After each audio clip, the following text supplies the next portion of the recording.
Now this is a very unique situation right here. We at Recognizing Rights have highlighted a lot of tyranny and corruption these past 4 years, along with a lot of cover-ups. But I don't think we've ever seen a cover-up so bad and so pure evil that not even higher-ups in their individual police departments would be able to help out the cops involved. I am specifically talking about the events that happened just over a year ago, on December 7th, 2023. This takes place in Arundel County, Maryland, with the perpetrators being Eddie Vasquez and Kieran Schnell. Now this started off this night with Eddie being on patrol when he saw 4 cars in a bit of a convoy of sorts. One of those cars being a white Infiniti sedan in which he decided to pursue as soon as he pulled onto the road, and the Infiniti pulled off from the group, very much speeding past them.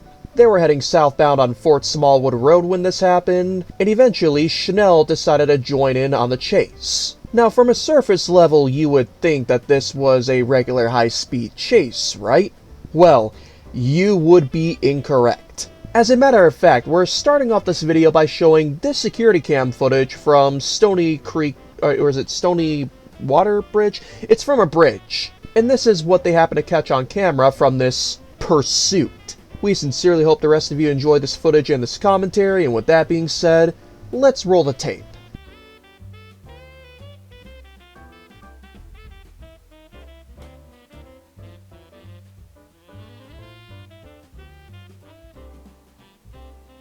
Now tell me, we the people, did you happen to notice something off about this chase? In case you didn't, let's take a look at it from another angle, shall we? Okay, so look at that. There's the Infiniti. There's a car passing by. There are the one cop car, and then there's number 2 speeding right past. Yeah, in case you didn't notice, we the people, neither one of those cop cars had their emergency lights going. Now, John Lang, the man behind Audit the Audit, also happened to highlight this on his own channel, and one of the comments in that video brought something up, a very good point to keep in mind. And it's the fact that body cams on police officers typically turn on automatically as soon as the police lights come on, or the emergency lights come on. In other words, it seems like them trying to do this was completely premeditated. For whatever reason, I do not know. But eventually we get to the part where there is the crash from this pursuit, this completely illegal pursuit, and this is what the body cam has to display.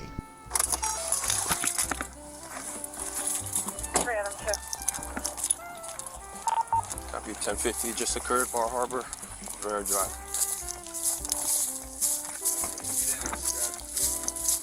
Yeah, look at this. They're playing it off as if it was just a crash.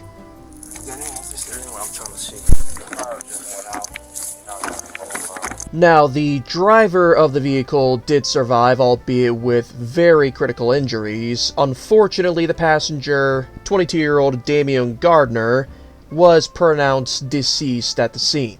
Not only that, we the people, but according to John Lang and a lot of other sources who reported on this, neither one of these officers made any effort to contact dispatch about the pursuit that was happening, along with the fact that they did not use their emergency lights, which obviously means that they did not have any body cam or dash cam running. Looking at this from the Infiniti driver's perspective, for all he knew, it was just an aggressive driver that he was trying to get away with, and he was reinforced to think that because there were no police lights and they were chasing him.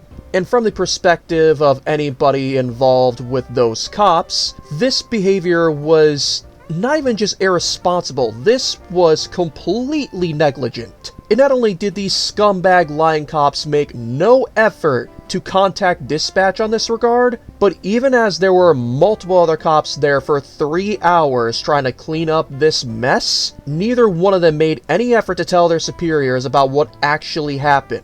They just continued to play it off as a car crash, and in fact, Schnell wrote in a report not one thing to indicate that it was a high-speed pursuit. Like I said before, this is a cover-up like nothing we've ever seen.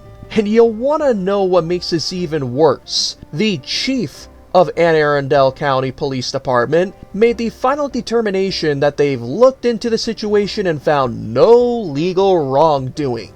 Classic cops, am I right? I think it's only a miracle that that security cam footage was actually shown to the public, because if that security cam footage didn't exist from that bridge, nobody would have known that this was an unlawful and illegal high-speed pursuit. That's why I love cameras. They are just the best thing since sliced bread.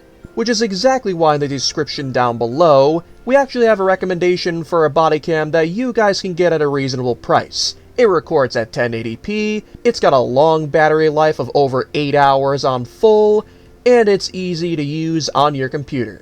Check it out in the description down below in case you want to get yourself a body cam. Alright, so after this security cam footage was released, the investigation was brought to the Maryland State Police, who then turned it over to the Attorney General. And the Attorney General did the right thing by charging both these cops involved with official misconduct, although in my humble opinion, he should have charged them with manslaughter. So aside from that taking almost a year for that to happen, I'd say that's a pretty damn good Christmas present for all of us. But because the chief of Arundel County Police Department said that there was no legal wrongdoing by either of these scumbag lying cops, we're going to leave contact information down below to his office for all of you to hold accountable. Make sure to be as respectful as can be when redressing your grievances, but just like the acronym of our channel says, let him hear our roar.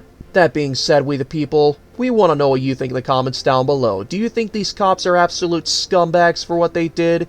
And do you think that they should be charged for manslaughter like I suggested? Aside from that, we the people, thank you once again for watching, and never stop loving the Constitution.